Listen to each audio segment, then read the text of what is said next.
So let's hop to it and do that. Lay Chen, let's see if somebody's poetry. So we're going to start. Who wants to start? Ayumi. Ayumi. There you go. Escape from the studio.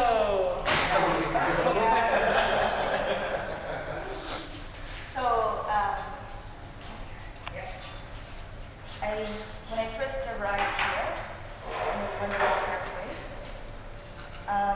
the project was already in place, and I was just really trying to get a feel for the land, and also, I'm actually, you might not believe this, but I'm actually quite a shy person, and so to put myself out there into the public with this music was really, really, really scary for me, but I felt compelled. And so I talked to my mom, because I always talk to her before I start something really big, and so she settled me. And so then every day I've been just trying to get an understanding of the land, listening to your beautiful voice, and just humbled by hearing your voice, because it's so different from song to song. So every song has a different sentiment, and it gives a different impression of the experience of the land for me than I've ever had before, living my whole life in Canada. So thank you. But I was proud to talk to, because I'm shy, I was shy to talk to people, but then I noticed that because of your voice, people were just drawn to me. So they would, sometimes they would kind of leer, sometimes they would, but sometimes, most of the times they'd be like, I love your music, or who is that? So then there would be these impromptu public conversations, sometimes with people I know that I've passed on the street many times, and then we'd have a longer conversation. And then also with strangers too, a lot of Asians nodding at each other, right? But understanding. And so when I first started physically, it was very painful process. Like my body was aching, but it felt like after this point, the body acclimatized to this new state of affairs. So I thought that was very interesting. And then probably around here, when there was problems around the thesis, it also transferred. It felt like from a physical exercise to a spiritual one more. And I don't know why, maybe hitting something. Yeah, so, but I'm trying to think about it. So what I've been doing is that I'm just going to public gatherings and public. So, for example, this one here, they the Tsleil-Waututh First Nation has war boat races every year, and so it was seen as a public event. So anytime there is a First Nation community is publicly inviting everybody, I'll try to rent to it or go to cultural centers, but I'll never impose myself. And if so, nobody asks a question, then just I won't do that. But I'm just, and I have to say that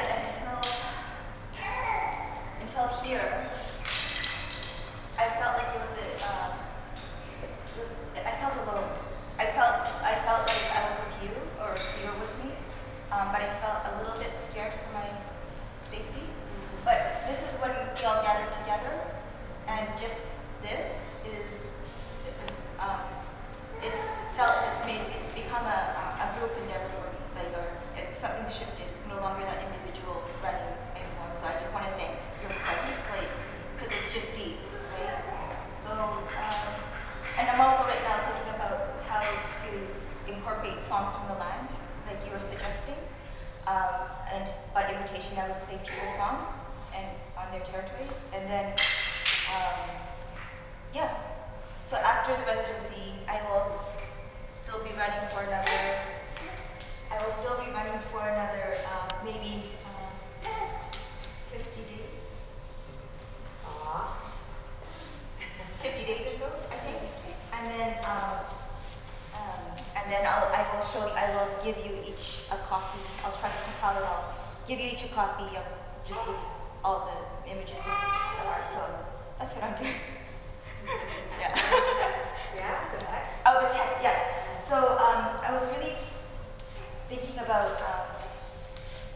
land, what does that actually mean? So instead of starting with a theory out there or in a textbook that's so disembodied, what does it mean to start experiencing, dwelling on the land, your ideas dwelling on the land? And I was telling a few of you before that when I'm really tired or when I'm taxed or when I see something beautiful, Japanese is the first language that comes to me.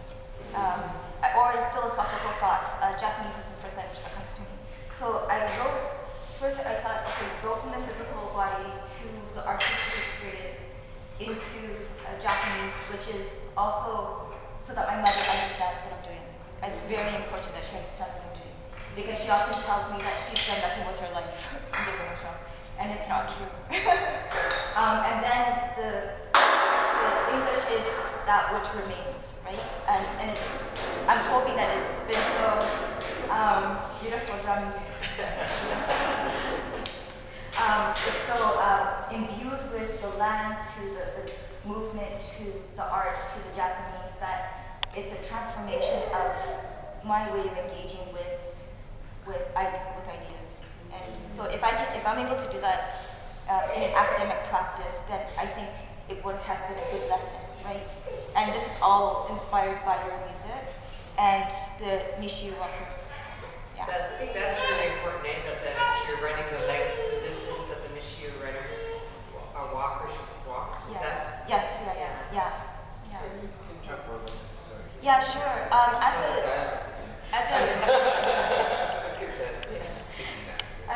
As a runner, I followed that.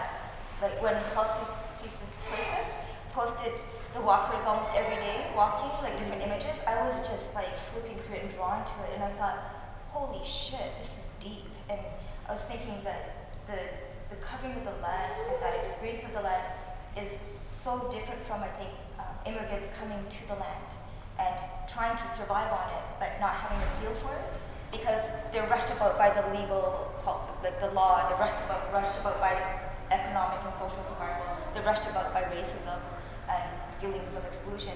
Like you never just feel for the land and what the land then provides everybody. So then I was just following it. I thought, what is the most respectful response that I, as a non-Indigenous person, can do to this act, right? Like how do you respect it and to pay homage to it, and then to try to learn in the best way that one can. So then I thought, okay, I can run the distance and then get a different feel, because I've been a runner since I was like 8 years old, and I never thought about the land. The whole time that I was running, like I thought, I'm running to get fit, or I'm running, but I never thought about the actual relation to the land, and that if the land wasn't there, I couldn't run. So this has changed, like I get emotional because it's just changed my, yeah. And so I think, so when I'm done, I will also compile this, and for every First Nations land that I ran, I'll send them a copy too, and then because just to say thank you, and to the walkers as well.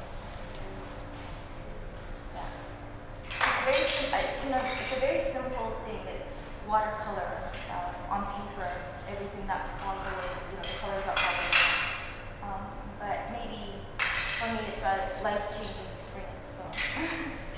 I hope that when you make your book, you also practice as you explain things, that you don't forget to omit the part where you're writing in Japanese because you want your mother to know what you're doing. I think a lot of people will really be part of that.